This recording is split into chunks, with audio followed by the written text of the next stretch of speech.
Masaya ba tayo mga kapatid? Opo. Dapat maging masaya lagi.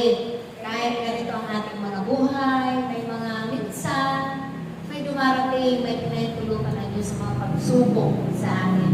Hindi po nagbibigay ang Diyos sa mga pagsubok. Pero sa kabila ng lahat ng ito, na may nararanasan tayong mga init ng ating pangangatawan sa hindi magandang panahon, pero yan ay isa din biyaya ng Diyos na nagmula sa kanyang pagpapahalaga at pag-ibig sa atin. Amen? At tunay na tayo man ay may taglay-taglay pang buhay na nagmumula sa kanya. Hirap na buhay, hirap na kalakasan, hirap na kagalakan, na ito ang ibig niyang manatili at sumaanon lahat. Dahil ang lahat na ito ay mabubuting bagay at nararapat pahalagahan natin. Amen? Tunay na sa pamamagitan ng mga bagay na ating nakakamtan magmumula sa kanyang biyaya, awa at abag, tunay na magpapasalamat tayo at magbabayad uri sa lahat ng ito. Sa pamamagitan ng ating pagtugon sa kanyang panawagan na tayo'y susunod sa kanyang kalooban. Ganapin natin ito na ating mga pagsunod na may kagalakan, may kalakip na pag-ibig dahil laging may inilala ng Diyos na mga biyaya sa bawat isa sa atin. Amen ba? Amen. Palakpakan natin si Amang Yahweh. Praise Yahweh! Amen. Na sa araw ng ating tipanan, nawa, lagi tayong narito. Kasi hindi naman kung sino lamang ang ating katipan, kundi ang Diyos na makapangyarihan sa lahat. At ito yung kalooban niya sa bawat buhay natin. Ito ang itinakda niya. Kaya napakapalad din natin, bagamat tayo man ay may mga kutina sa ating mga buhok, nasa lapit-ap na ating mga buhay. Pero ang natitirang lakas natin, natitirang buhay, oras at panahon, naway, gugulin na natin sa ating paglilingkod, sa ating kapwa. Dahil sa pamamagitan nito, tunay na magkakamit na ng biyaya ang ating sandalan. Amen?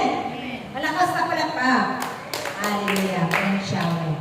So tayo po ay dadako na sa Ebanghelyo sa araw na ito. Hindi kinilala at hindi tinanggap ang ating Panginoon sa bayan ng Nazaret. Bakit po, mga kapatid? Bagamat siya man, kasi sabi nga dito sa Banal na Aklat, ang isang propeta ay hindi kinikilala sa sarili niyang bayan. Hindi tinanggap, hindi tinatanggap. Kahit sa sarili niyang tahanan. Kasi Dahil wala silang pananampalataya. wala pa silang pananalig at pananampalataya sa kulang pa.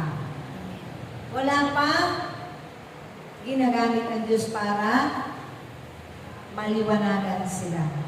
Maunawaan nila ang mga bagay-bagay na himala na nagmumula sa Diyos. Dahil ang Diyos lang makakapagbigay ng mga himalang yan sa ating lahat. Amen?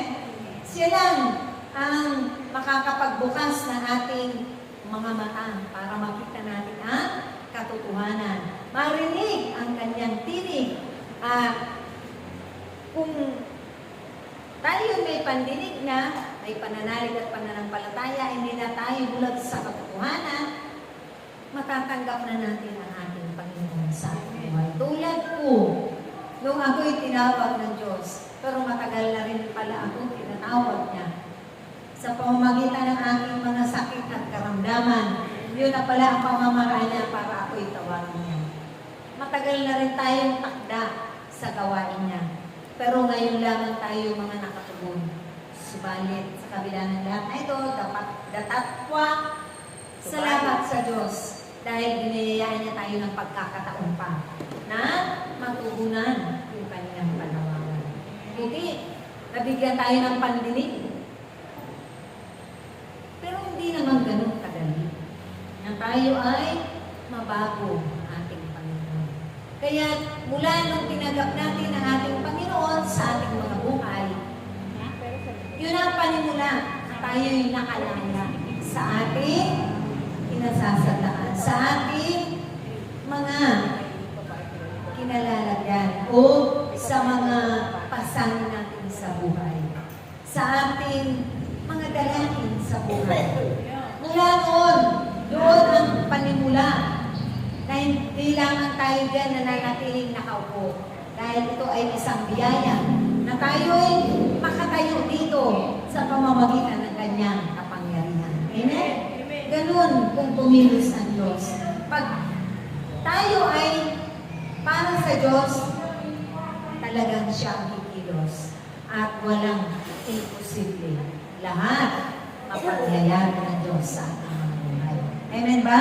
Kaya kung tayo man ay nakapag-CLS seminar, yun na ang panimula ng ating bagong buhay. No? Natanggap na natin ang banal na Espiritu Santo. Naroon na, binuksan na